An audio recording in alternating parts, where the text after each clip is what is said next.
Call me up, dear, it's been more than 1 year. Childhood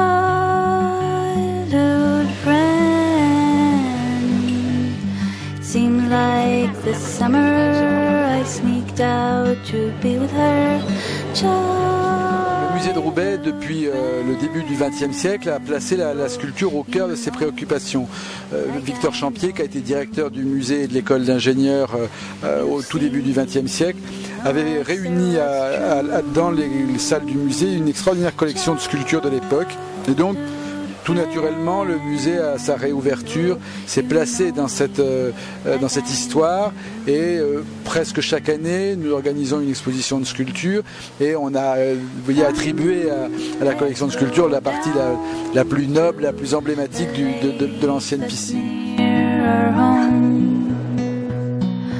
Come sit next to me on the bus to town.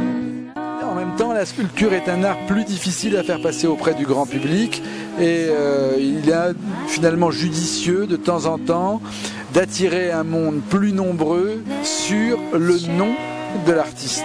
Et cette exposition Degas, parce que Degas est une valeur universelle, parce que la petite danseuse de 14 ans est sans doute une des 5 sculptures les plus célèbres du monde, nous a paru un bon choix pour attirer ce public et lui donner ensuite envie de revenir voir les expositions de sculpture plus difficiles, moins médiatiques. Voilà.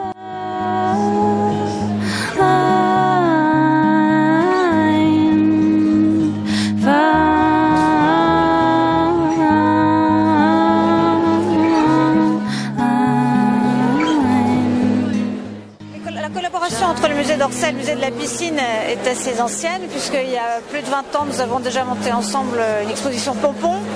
Récemment, il y a eu le zoo d'Orsay.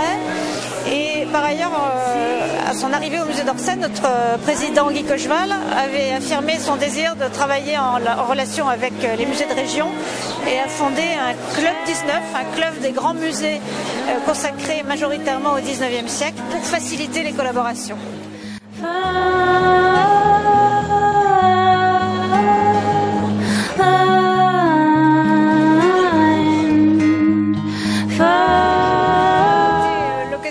Quand on parle de Degas, on parle d'abord de sa peinture, et c'est bien naturel car c'est un des plus grands peintres de cette époque. Mais l'idée était plutôt de montrer la face cachée, finalement les coulisses aussi de l'élaboration de sa peinture, puisque Degas a toujours dit qu'il faisait de la sculpture uniquement d'abord pour l'aider en peinture, dans son travail d'élaboration des peintures. Et donc là, le parti est l'inverse, montrer d'abord les sculptures et ne faire intervenir les tableaux et les dessins que ponctuellement pour venir à l'appui de cette démonstration. Childhood friend, let's play again. Oh, let's see.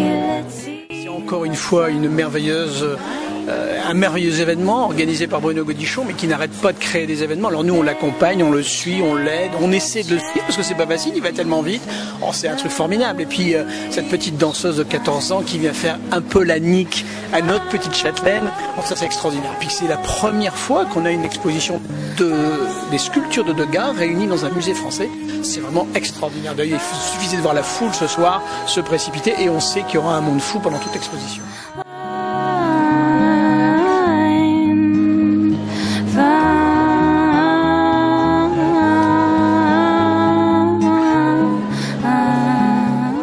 Une ville qui est l'archétype de ce qu'on appelle dans notre jargon une ville de non-public, c'est-à-dire de gens qui n'ont pas, qui ne veulent pas aller au musée, mais qui n'ont pas l'idée de passer au musée.